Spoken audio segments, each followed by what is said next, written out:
और इसलिए लाजिम है क्योंकि सम्राट अशोक का कहना था कि चाहे कोई बड़ा हो, चाहे कोई छोटा हो, चाहे कोई बूढ़ा हो, गुरु हो या मित्र हो, उससे दोस्ती, उससे भाईचारा, उससे प्रेम, उससे सद्भाव, यही धर्म है। धर्म का असली मतलब यही है। धर्म का मतलब ये नहीं है कि व्यक्ति को व्यक्ति से लड़ा दो। धर्म का मतलब ये नहीं है कि एक धर्म के अंदर दूसरे धर्म के प्रति नफरत भर दो। और धर्म का मतलब ये भी नहीं है कि एक धर्म के नाम पर तुम कोई राष्ट्र बनाओ। इसलिए आज के दौर में हमारे जो चक्रवर्ती सम्राट अशोक है, इनके रास्तों पर, इनके बनाए गए दिखाए गए रास्ते पर हमें चलना बहुत जरूरी है। और ऐसा नहीं है कि इनका जो अपनी नीति था, इनका जो काम था, वो सिर्फ भारत वर्ष में था, बल्कि एशिया में और यूरोप के कई देशों में, यहाँ तक हम कहे कि इनकी नीतियाँ जो है वो विश्व भर में प्रचलित थी। और हम जानते हैं कि आप देखे होंगे कि अभी बिहार में क्या हो रहा है कि जब कोई पिछड़े समाज के व्यक्ति की सरकार बनती है तो वहाँ पर कुछ न कुछ क्रिएट करके अरे ये तो ये राज आ गया, ये तो ये राज आ गया कर दिखाने की कोशिश होती है। सम्राट अशोक के समय भी वो हुआ था जब ये पूरे विश्व भर में शांति का प्रस्ताव पेश कर रहे थे और कहते थे कि हम शांति चाहते हैं। हम इसलिए नहीं शांति चाहते हैं कि हमें युद्ध लड़ने नहीं आता, हम इसलिए शांति चाहते हैं कि हम नहीं चाहते कि कोई औरत विधवा हो, हम इसलिए शांति चाहते हैं कि हम ये नहीं चाहते कि कोई बच्चा जो है उसके माँ बाप ही नहीं रहे और किसी बुजुर्ग को उसके जो अवस्था में कोई साथ देने वाला नहीं हो।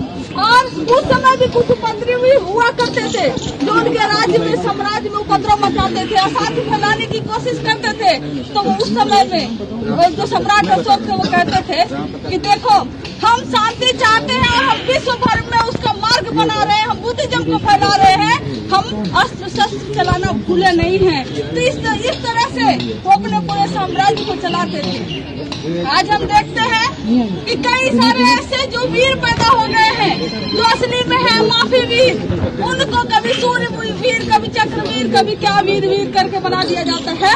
लेकिन सम्राट अशोक जो हमारे नायक रहे हैं वो सम्राटों के सम्राट कहे जाते थे।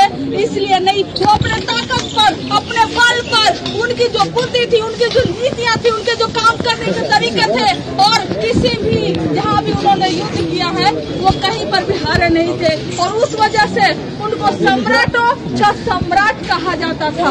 आज इस देश को नहीं हम तो कहेंगे बल्कि पूरे विश्व को सम्राट अशोक जैसे नायक की जरूरत है। हमें उस मार्ग की जरूरत है, हमें उस रास्ते पर जाने की जरूरत है। जब हम देखते हैं कि एक छोटे से लैंड के लिए एक देश दूसरे देश से कॉन्फ्लिक्ट करता है, हम देखते हैं कि जब छोटे से जगह के लिए एक व्यक्ति दूसरे व्यक्ति का खून कर देता है, ऐसे में जो सम्राट अशोक थे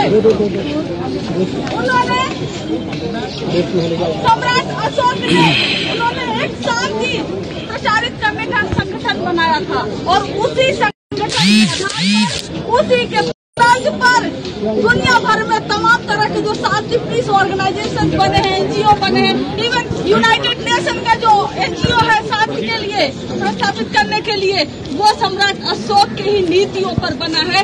ऐसे थे सम्राट अशोक, ऐसी थी उनकी नीतियाँ। इस बात को हमें समझना होगा साथियों कि हम आज क्यों डिवाइड है। जब एक कुशवाहा समाज का जो लीडर बनता है तो उसको कहते हैं ये तो कुशवाहा का लीडर है। अरे जब कोई बड़े समाज का लीडर बनता है ये तो इस जात की लीडर है, ये तो यादव है, ये तो कुर्मी है, इसका लीडर है। ऐसे डिवाइड नहीं होना है। लेकिन आप देखेंगे जब कोई वर्चस्व जातियाँ बनती है तो उसको कहा जाता है ये राजनेता है। लेकिन अगर कोई पिछड़ी जातियों का नेता बनता है तो कहा जाता है ये तो जाति का नेता है। कोई महिला लीडर बनती है तो महिलाओं की नेत्री है। ऐसा क्यों? ऐसा सिर्फ इसलिए क्योंकि हमारे पास हमारे पूर्वजों जितना ताकत है जो हमें मिला है, लेकिन हमें उसे तोड़ने की, हमें उसे बांटने की, हमें जो है जातियों में तोड़ देने की पूरी कोशिश की गई है। और हम मान लेते हैं कि हम इस जाति के लीडर हैं। हमारी एक कमी है कि अगर हम अपने पूर्वजों को एक अब सोचिए कि सम्राट अशोक उत्तर से लेकर नॉर्थ तक, पूर्व से लेकर पश्चिम तक, हर जगह जो एक विस्तृत साम्राज्य बनाए हो, एक राष्ट्र बनाए हो, एक अखंड भारत बनाए हो, ऐसे को अगर हम एक जाति में बांट देंगे कि ये तो इस जाति के थे, ये उनके साथ अन्याय होगा, ये हम सबके साथ अन्याय होगा, क्योंकि उन्हीं की वजह से ये जो भारत वर्ष बना है। आज जो हम बहुत कुछ लोग गर्व करते हैं कि हमारा भूखंड, हम ये राष्ट्र बनाएंगे, ये राष्ट्र हमारे पूर्वजों के द्वारा बनाया गया है और ये हमारा है और इसको हम सबसे छीन कर रहेंगे। जो आज कहते हैं कि ये एक राष्ट्र एक धर्म का ये राष्ट्र है, ये होने नहीं देंगे। सम्राट अशोक की जो नीतियाँ थी वो चारों दिशाओं में फैली हुई थी। इसका आपको मिलेगा जिक्र जब आप देखेंगे कि जो स्तंभ है सारनाथ में, चारों दिशाओं में जो शेर हैं, इस बात का प्रतीक है। उनका जो साम्राज्य था वो हर जगह फैला हुआ था, उनकी जो नीतियाँ थी वो हर जगह फैली हुई थी, उनका जो काम था वो हर जगह फैला हुआ था। हम आज देखते हैं कि एक ताकत के बल पर, पावर के बल पर सत्ता में बैठी हुई सरकार जब एक धर्म को लादने की कोशिश करती है, हमें अपने सम्राट अशोक को याद करना चाहिए। उस समय विश्व का हर सम्राट जो नेता होता था उनसे डरता था कि वो जहाँ भी लड़ते हैं जीतते हैं, लेकिन कभी भी उन्होंने बुद्धिज्म को, अपने धर्म को जो उन्होंने बाद में चलकर अपनाया, किसी पर लादा नहीं। वो चाहते थे उस वक्त हर कोई व्यक्ति बुद्धिज्म अपनाता, लेकिन उन्होंने ऐसा नहीं किया। वो मानते थे कि हर धर्म में, कोई भी धर्म हिंसा का पाठ नहीं पढ़ाता, हर धर्म में अहिंसा का पाठ है, हर धर्म प्रेम करना सिखाता है, हर धर्म में करुणा है, न्याय है, सब कुछ है। लेकिन ये जो कुछ लोग उसका उपयोग करते हैं, मिसयूज करते हैं सत्ता पाने के लिए, ताकत पाने के लिए, आज हमें उनसे लड़ने की जरूरत है। अगर सम्राट अशोक ही कहते हैं तो उनका जो 14 शिलालेख मिला, जो 12वां शिलालेख है, उसमें लिखा हुआ है कि एक संप्रदाय को, एक धर्म को दूसरे धर्म के लोगों से मिलकर रहना चाहिए, मिलकर काम करना चाहिए। और इसलिए क्योंकि अगर मैं कहूँ कि मेरा ये धर्म है और तुम्हारा ये जो धर्म है, तुम्हारा धर्म बेकार है, मेरा धर्म अच्छा है, तो इसमें मैं अपने धर्म को कमजोर करूंगी।